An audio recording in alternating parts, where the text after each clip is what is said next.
Hello guys, एक बार फिर से आपका स्वागत है हमारे चैनल एचएससी टेक्निकल पे और मैं हूं आपके साथ इरहाम अहमद। दोस्तों, आज की वीडियो में हम बात करने जा रहे हैं सेफ्टी फील्ड के बारे में। सेफ्टी फील्ड में हम आगे कैसे बढ़ें और कौन सा कोर्स हम करेंगे जिससे हमें हाइक मिलेगा। तो इसको हम जानेंगे पूरा डिटेल्स में और वो भी स्टार्टिंग से। तो दोस्तों, अभी तक अगर आपने हमारे चैनल को सब्सक्राइब नहीं किया तो इसे आप सब्सक्राइब कर लीजिए। बेल आइकन दबाइए हमेशा अपडेट पाते रहने के लिए। तो चलिए फिर शुरू करते हैं आज के इस वीडियो से। तो जैसा कि आप लोगों को मालूम है कि इंडिया में जो है, जो सेफ्टी का फील्ड है, यहाँ पे लोग आसानी से 10th और 12th के बाद कोर्स करके लोग 20 से 30 हज़ार का जॉब उनको आसानी से मिल जाता है। मगर बाद में क्या दिक्कत होता है कि उनको प्रमोशन नहीं होता है, उनका प्रमोशन नहीं मिलता है उनको, और अच्छी कंपनी जो है उनको लेती नहीं है। तो यहाँ पे जो सबसे बड़ा लैग है वो किस वजह से है, इसको हम जानेंगे डिटेल्स में।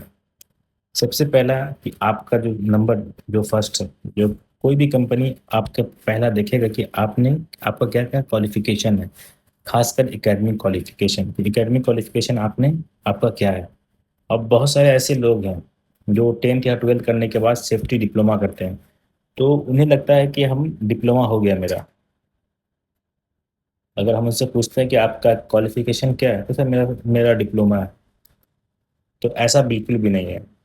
जो एकेडमिक क्वालिफिकेशन होता है, जो टेक्निकल डिग्रीज होती है, वो काफ़ी अलग होता है सेफ्टी डिप्लोमा को लेकर।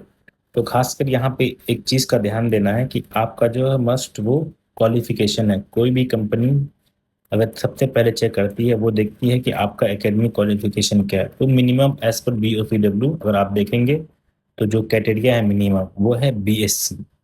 BSc में भी जो है आपका केमिस्ट्री ऑनर्स जो है वो ज़्यादा बेटर है। और बहुत सारे ऐसे इनका PCM रहता है। तो बट यहाँ पे जो सबसे ज़्यादा प्रीफर मैं करूँगा वो केमिस्ट्री ऑनर्स। तो केमिस्ट्री ऑनर्स अगर आपका है तो वो ज़्यादा अच्छा है। और उसके बाद नहीं तो आपका टेक्निकल डिग्री होना चाहिए, तो वो सबसे बेस्ट है आपका। उसके बाद जो है आपका 1 ईयर का सेफ्टी का कोर्स होना चाहिए। वो भी जो है आपको देखना है कि आप किस इंस्टीट्यूट से कर रहे हैं, गवर्नमेंट अप्रूव्ड इंस्टीट्यूट है कि नहीं।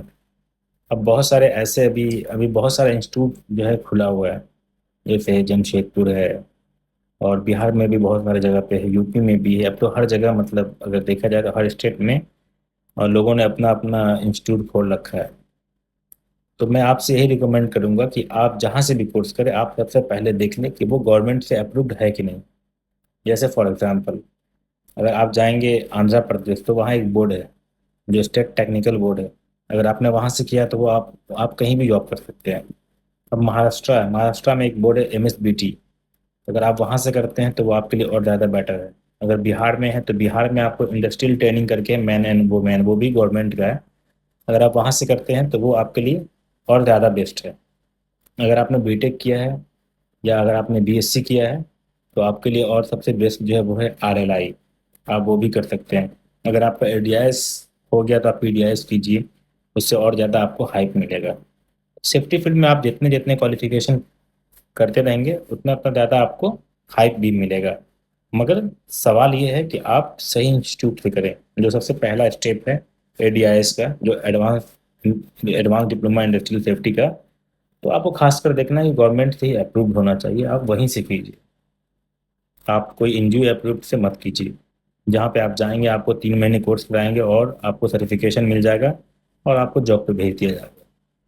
तो पता चलता है बाद में आपको बहुत दिक्कत होगी। मैंने बहुत सारे ऐसे भी चैनल और पेज देखे हैं जहाँ पे 5 स्टार 4 स्टार इस तरह से इंस्टीट्यूट को दिया हुआ है, और उसमें ये भी वहाँ पे रिकमेंड किया गया कि सर आपने जो पढ़ाया है वो सब हमें काम दे रहा है, ऐसा करके। तो मगर मैं यही बोलूँगा कि आपको जो सर ने पढ़ाया है, मगर सर ने आपको ये नहीं बताया कि अगर आपको आगे बढ़ना है तो आपको ADIS करना ही पड़ेगा, नहीं तो PDIS करना ही पड़ेगा। तभी आप आगे बढ़ सकते हैं, या आपको RLI करना पड़ेगा। तभी आपको अच्छी कंपनी ले सकती है, MNC कंपनी हो गई, आपको PMC कंपनी हो गई, ये तभी आपको लेगी, वरना आपको नहीं लेगी। क्योंकि जो उनका क्लाउज है वो क्लाउज में दिया ही रहता है कि बंदे का क्वालिफिकेशन मिनिमम जो है वो ये होना चाहिए ADIS एंड BSc, नहीं तो टेक्निकल टेक्निकल डिग्रीज। तो ये खासकर देखना है। अगर आप आउट ऑफ इंडिया के लिए देख रहे हैं, अब्रॉड के लिए देख रहे हैं, तो आपका जो सबसे मस्ट है वहाँ पे है कि निबोश निबोश आपका होना चाहिए। साथ में अगर टेक्निकल डिग्री है या आपका बीएससी है तो और ज़्यादा बेटर है वहाँ के लिए। बट निबोश जो है वो सबसे पहले रिकमेंड करता है। तो निबोश आपको, निबोश में भी लेवल 3 लेवल 6, अगर आपको मैनेजर रैंक पे जाना है तो लेवल 6 होना चाहिए। नहीं तो मिनिमम जो आपका वो लेवल 3 होना चाहिए, तो उससे भी आपका जो है सैलरी जो है वो काफ़ी हाइक मिलेगा। बट इंडिया में अगर आपको सैलरी हाइक चाहिए तो आपको उसके लिए जो है मिनिमम, मैंने जो कहा, टेक्निकल डिग्री और उसके साथ जो है एडीआईएस वगैरह आपको करना पड़ेगा, तो आपको ज़्यादा हाइक मिलेगा। यहाँ पे आराम से आप आने वाले टाइम में 1 लाख से लेके 1.5 लाख 2 लाख तक आपको आराम से मंथली मिल जाएगा आपको। तो ये चीज़ आपको देखना है और तभी आपको एडमिशन लेना है। क्योंकि मेरे पास जितने भी लोग पूछते हैं, जितनी भी इंक्वायरीज आती है, तो मैं उनको यही रिकमेंड करता हूँ कि मिनिमम क्वालिफिकेशन जो आपका बीएससी होना चाहिए। अगर आपका बीएससी नहीं है तो आप बिल्कुल भी सेफ्टी सेफ्टी कोर्स मत करो, 12 बेस पे मत करो। इंस्टीट्यूट का काम ही होता है कि वो आपको बोलेंगे कि हाँ हाँ यहाँ पे कोई दिक्कत नहीं है, आप करो। मगर आपको उस चीज़ पर नहीं जाना है, खासकर आपको ध्यान रखना है इस बात पे। तो ये मेन चीज़ है। बाकी अगर आप एब्रॉड जाना चाह रहे हैं तो आपको निबोश, आयोश, उसके बाद आपको ओशा, लीड ऑडिटर, सीएसएम, पीएसएम, आप जितने भी कोर्सेज करेंगे वो आपके लिए ज़्यादा बेनिफिट होगा और आपकी सैलरीज जो है वो ज़्यादा हाइक होगी। तो इन सब चीज़ों का आपको ख्याल रखना है और देखना है। अगर आपको इसके बारे में और भी डिटेल्स जानना है तो आप मुझे कमेंट में बता सकते हैं। मेरा मेल आईडी जो है वो डिस्क्रिप्शन में है, और मेरे टेलीग्राम चैनल का जो लिंक है वो भी आपको डिस्क्रिप्शन में मिल जाएगा। तो इस तरह की वीडियोस हमारे चैनल पे आते रहेंगे सेफ्टी से रिलेटेड। तो आई होप कि आपको समझ में आ जाएगा कि सेफ्टी का कोर्स हम कैसे करें। अगर हमारे पास बीएससी है, डिप्लोमा है, तो उसके बाद हमें क्या करना चाहिए। तो ये सबसे मेन चीज़ है, इस पे आप ध्यान दीजिए। सो मिलते हैं फिर से अगले वीडियो में एक नए टॉपिक के साथ।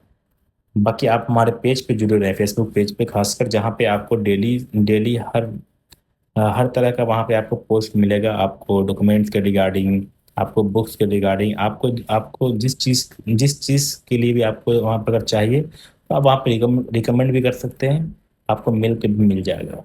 So thank you so much for the watching see technical. मिलते हैं फिर से अगले वीडियो में एक नए टॉपिक के साथ।